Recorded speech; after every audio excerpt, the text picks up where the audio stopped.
අම්මාරුන්ගේ දිනේට අම්මට මොනවද දුන්න තෑග්ග ඔයා? මම අම්මට මුකුත් දුන්නේ නැහැ. මං අම්මට ආදරේ කියලා නම් කිව්වා. කිව්වද මොනවද අම්මා කිව්වද? අම්මා මගේ පුතා හොඳට ඉගෙන ගන්න කියලා කිව්වා. අයියේ එහෙම කිව්වා. දැන් අම්මාවරුන්ගේ දවසේ දැක්කද ටීවී එකේ ගොඩක් දේවල් කියා. මොනවද දැක්කේ? ඔව් සර් මේ ඇක්සිඩන්ට් එකක් වුණේ.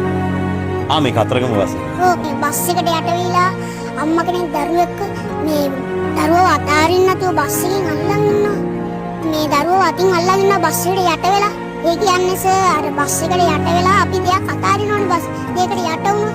අපේ අතේ තියෙන සියල්ලම ඒ වගේ අම්මා දරුවව අතාරින්න නැතුව බස් එකට යට වෙලා අල්ලන් හිටියානේ. මම දැක්කනේ. ඔව් සර්.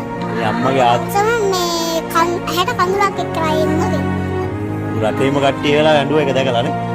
මට දැනුණා අම්මා ගැන ගොඩක් ආදරේ දැනුණා ඊට පස්සේ. ඔව් අම්මා මගේ අම්මත් එහෙම වෙන්නේ නැහැ. අපිට කරදරයක් වෙන වෙලාවක අම්මා පිට වෙනවා. අපේ අම්මලා විතරක් නෙවෙයි ලෝකෙ ඉන්න හැම අම්මලාගේම එහෙම නේද? නේද පුතේ? ඉතින් ඔයාට දැන් මොනවද දැන් මං මේ ඇහුවොත් අම්මට සමාන වචනයක් මේ ලෝකේ තියෙනවද?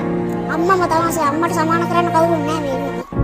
උණුහුම මටම දිදී ඒ හිතලේ නිදී නෑ තව දුක් කන්ද නිම්මා තුන් ලෝකයම රැකී ඈ මහ පිරිත වෙනි සසර